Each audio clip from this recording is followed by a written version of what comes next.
Saudara, hari ini kita akan belajar dari nasihat Paulus di dalam surat Filipi 4 ayat 4 sampai ayat yang kelima yang tertulis demikian, bersukacitalah senantiasa dalam Tuhan, sekali lagi kukatakan bersukacitalah.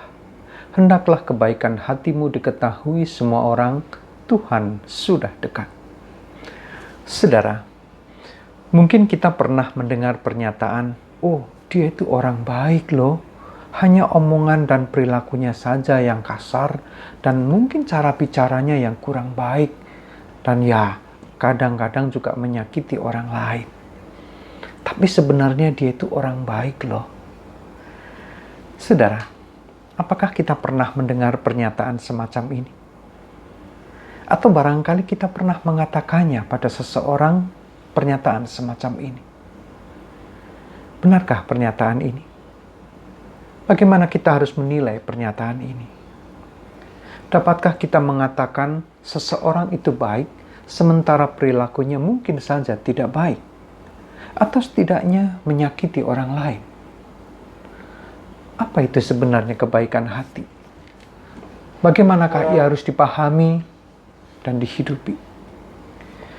Nasihat Paulus di dalam surat Filipi ini membuka horizon yang sangat luas dan dalam mengenai kebaikan hati dan juga sukacita.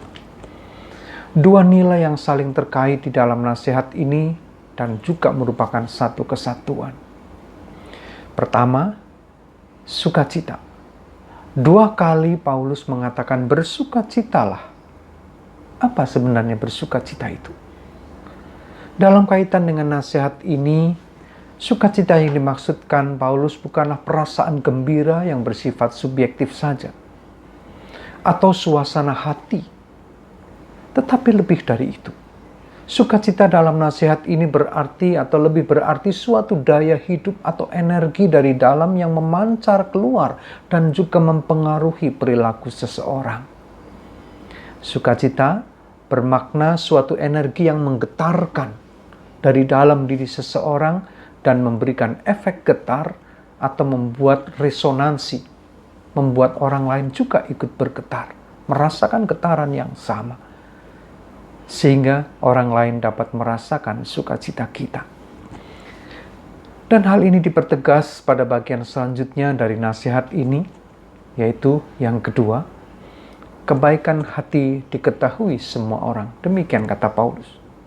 Terkait dengan anjuran untuk bersukacita, Paulus pun menasihati agar kebaikan hati itu diketahui semua orang. Apa artinya? Artinya, bagi Paulus, kebaikan hati bukanlah sebuah norma etis ataupun moral, melainkan perilaku hidup. Itu berarti, kebaikan hati tidak ada artinya jika tidak dapat diketahui oleh orang lain. Kata diketahui di sini bukan dalam pengertian kognitif atau pengetahuan saja, melainkan lebih tepat dipahami sebagai dapat dirasakan oleh orang lain. Ada dua jenis kebaikan, yaitu kebaikan yang esensial atau hakiki dan kebaikan yang eksistensial, yaitu kebaikan yang menyangkut bagaimana kita menjalani hidup sehari-hari. Kebaikan esensial atau hakiki berarti kebaikan yang tidak kelihatan, karena hanya kita sendiri dan mungkin Tuhan yang melihat. Mengapa? Karena ini adalah kebaikan yang meragukan, di mana kebaikan lebih bersifat semu dan mungkin saja hanya sebuah upaya pencitraan diri belaka. Sedangkan yang kedua, kebaikan eksistensial itu berarti kebaikan yang dapat dirasakan oleh orang lain. Dan ini adalah kebaikan yang sejati. Karena bukan hanya kita dan Tuhan yang mengetahui, tetapi orang di sekeliling kita pun dapat merasakannya. Pada kedua jenis inilah kebaikan hati yang dimaksudkan Paulus, atau pada jenis yang kedua inilah kebaikan hati yang dimaksudkan Paulus. Bagi Paulus, tidak ada kebaikan hati jika itu tidak dapat dirasakan oleh orang lain. Kebaikan hati barulah dikatakan kebaikan jika orang lain merasakan hal itu. Kebaikan hati bukanlah norma etis, melainkan perilaku hidup. Melalui nasihat ini kita diingatkan Betapa sukacita dan kebaikan hati itu saling terkait erat.